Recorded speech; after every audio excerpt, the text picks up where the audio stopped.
Jai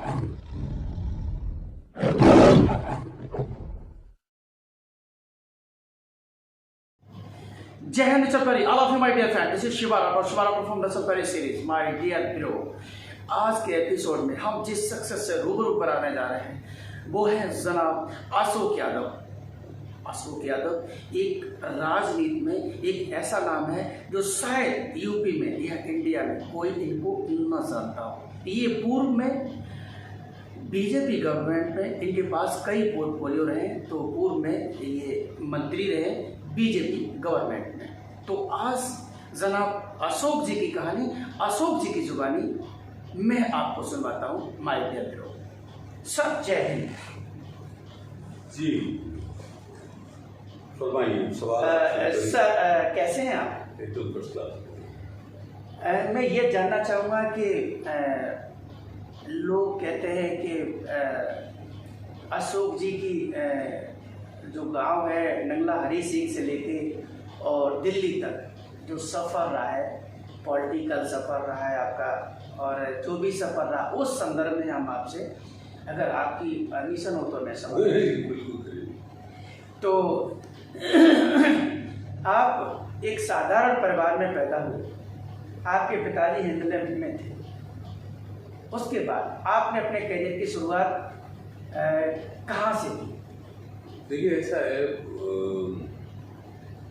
आपने बता ही दिया, हम सब गाँव से सफ़र शुरू करा। मेरे फादर यहाँ इंग्लैंड में काम करते थे, तो शुरुआती तालीम तो इंग्लैंड में हुई, और उसके बाद हम लोगों का ये कॉलेज है 1916 हमारे परिवार। माफी चाहूँगा जनाब, अपने पिताश्री का नाम बताएंगे? श्री महेश्वर सिंह जी। तो यहाँ शुरुआती तालीम तो यहीं अपने घर का इंटर कॉलेज भी था और डिग्री कॉलेज भी था, तो उसमें मैं साल 1.5 साल पढ़ा। फिर उसके बाद मैं लखनऊ क्रिश्चियन कॉलेज लखनऊ में, जो उस वक्त नॉर्दर्न इंडिया का बड़ा इंस्टीट्यूशन था और बहुत नाम था उसका उत्तर भारत में, और हॉस्टलर वहाँ फैसिलिटीज़ थी, 60% लोग हॉस्टल में रहते थे, और वहाँ स्पोर्ट्स एक्टिविटीज़ को बहुत प्रेफरेंसेस थे, और जो लहजा बातचीत के संस्कार जो कुछ है वहाँ से नींव पड़ी।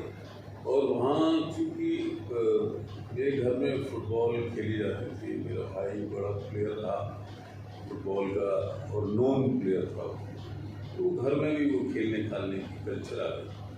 खाना पीना भी बहुत अच्छा था, और ज़्यादा पढ़ाई की तरफ कोई ध्यान उस पर देता नहीं था, ना कोई कैरियर ओरिएंटेड होता था, ना कोई बच्चों को कहा जाता था ये ट्यूशन पढ़ो वो करो, कोई कुछ नहीं।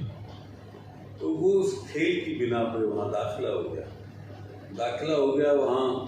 तो वहाँ पढ़ने पढ़ाने का तो कोई बहुत जहन में भी शुरू में नहीं था, लेकिन वहाँ जो मुलाकातें हुई लोगों से, तो वो नॉर्दर्न इंडिया की बड़ी बड़ी फैमिलीज थी। अब आप ताज्जुब करोगे कि जो नवाब फैमिलीज थी पुरानी, इसमें एक का किसी का क्या नाम लेना, वो बहुत लोग अमीनाबाद में रहते थे। अमीनाबाद और उस कॉलेज का फासला नहीं था, तो उन लोगों के साथ तो वहाँ से अदब आदाब, बातचीत का सलीका, ये उर्दू ज़बान का जो मिठास है, वो सब वहाँ से सीखी।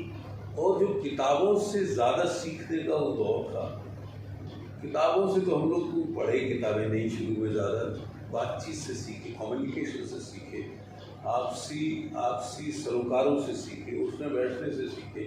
तो अदब आदाब तहजीब जो है, जो शुरुआती सीखी वो लखनऊ से सीखी। यानी जब होश संभाला तो वो जो तालीम के साथ जो थोड़ी बहुत तरक्की हुई, उसमें वो ज़ुबान, वो मिठास, और वहाँ की लखनऊ का कल्चर, वहाँ की तहजीब, वो जज्ब हुई शुरुआती करियर, उसने बड़ी मदद करी। भाई आज ऐसा है ना कि सब लोग एक बात कहते हैं कि कौन सी बात कहाँ कैसे कही जाती है, ये सलीका हो तो हर बात सुनी जाती है। ये सलीका हम लोगों ने लखनऊ की शुरुआती अपनी तालीम में देखा और उसका ज़िंदगी भर आज भी हम लोगों को उसका फ़ायदा। हालांकि अब तो मैं कई ज़माने बोलता हूँ, हिंदी, अंग्रेज़ी, उर्दू, थोड़ी बहुत बंगला, जितनी मेरी माँ तो बहुत, मेरी माँ कभी स्कूल ही नहीं गई, लेकिन वो भी 4-5 ज़ुबानें बोलती थी। तो वो कि इंटरेस्ट था, हेरिटेज थी, आप लेते कहाँ से हो सब। मेरी माँ तो स्कूल की जो बिल्डिंग थी उससे 3 किलोमीटर दूर चले जाते थे, क्योंकि घर वालों ने बहुत कोशिश करी पढ़ाने की, पर पढ़ने ही नहीं की। लेकिन आप इंटरेस्ट उनका देखिए, बेहतरीन वो खाना बनाने की शौकीन थी, बहुत बेहतरीन परवरिश की शौकीन थी, और वो बिना पढ़ी लिखी मेरे ख्याल उस वक्त 4-5 ज़ुबानें बोलती थी। हिब्स पंजाबी बोलती थी, हिब्स बंगाली बोलती थी, हिब्स उर्दू बोलती थी। हिब्स जिसे कहते हैं कि उनके सामने कोई बोल नहीं सकता, और बिना पढ़ी लिखी, तो इनका इंटरेस्ट ही तो था। इंटरेस्ट एकेडमिक क्वालिफिकेशन से बड़ा होता है। ये जो किताबें होती हैं ये आपके इंटरेस्ट के जुनून के आगे सब बेकार है। तो वो चीज़ें हमने वहाँ से सीखी। खिलाड़ी थे हम लोग, स्पोर्ट्स की वजह से शुरुआती एडमिशन मिला था, वहाँ तो एडमिशन ही बहुत मुश्किल था। वो तो थोड़ा बहुत खेलते खालते थे, तो उन्होंने डॉक्टर तिवाड़ सिंह थे शायद उसमें जी, या एडवर्ड साहब थे, मुझे नाम याद नहीं, तो उन्होंने मुझसे सिर्फ यही पूछा था बोर्ड वालों, do you play some game football? ठीक है, शाम को आई खेलने को, सर्टिफिकेट से नहीं मानते थे, खेले, उनकी समझ में आ गया, एडमिशन हो गया, हॉस्टल में रहे। वहाँ से उसके बाद इंटरमीडिएट के बाद ग्रेजुएशन किया मैंने सेंट जॉन्स कॉलेज आकर से। सेंट जॉन्स कॉलेज भी उस वक्त नॉर्दर्न इंडिया में बड़ी इंस्टीट्यूशन, बड़ी, और क्रिश्चियन इंस्टीट्यूशंस थे, तो वो खेल पर भी जोर देते थे, एक्स्ट्रा करिकुलर एक्टिविटीज़ पर भी जोर देते थे, बातचीत, अदब आदाब, इस पर जोर देते थे। सिर्फ एकेडमिक नंबर लाना, हमारे ज़माने में नंबरों की कीमत भी नहीं थी। फिर ग्रेजुएशन के बाद पोस्ट ग्रेजुएशन फिर मैं इलाहाबाद यूनिवर्सिटी चला गया। इलाहाबाद यूनिवर्सिटी उस वक्त हिंदुस्तान की कैम्ब्रिज थी, ऑक्सफोर्ड थी, जिसमें मतलब उस वक्त मैक्सिमम IAS, मैक्सिमम IPS, नीचे की सर्विसेज की बात नहीं कर रहा हूँ, एक हॉस्टल में 20 लड़के IAS होते थे। उस वक्त मैं इलाहाबाद चला गया, तो माहौल वहाँ ये हो गया कि यार जिंदगी में यार कुछ बनना पड़ेगा।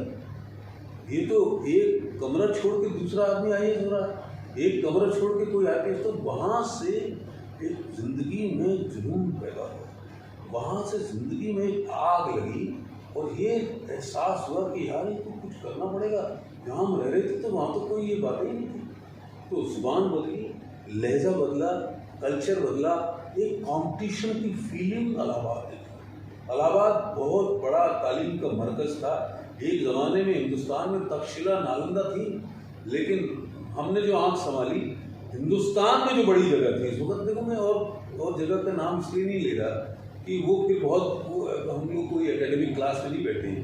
इलाहाबाद पूरी हिंदुस्तान के लिए बहुत बड़ी जगह थी। और मैं आपको शायद ताज्जुब होगा कि मेरा नाम भी है कई प्राइम मिनिस्टर्स जो थे वो इलाहाबाद यूनिवर्सिटी की तालीम लेके निकले। अब उनका नाम लेना तो बहुत लंबी फहरिस्त हो जाएगी। सुप्रीम कोर्ट के जजेस निकले, कई जहाज हमारे इंटेलिजेंट आए बिहार के, वो निकले, वहाँ से तालीम हुई।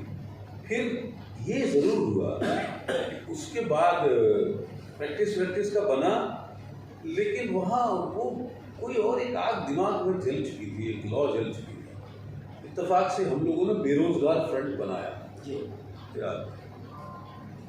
बेरोजगार फ्रंट बनाया। एजुकेशन कहाँ तक रही सर आपकी एकेडमिक? मैंने LLM पार्ट 1 मैंने कर लिया था, तो उसका भी एक सेमेस्टर, एक आखिरी एग्जाम। MSc किया था या नहीं, मैंने ग्रेजुएशन किया, उसके बाद लॉ किया, लॉ के बाद 1 साल LLM किया।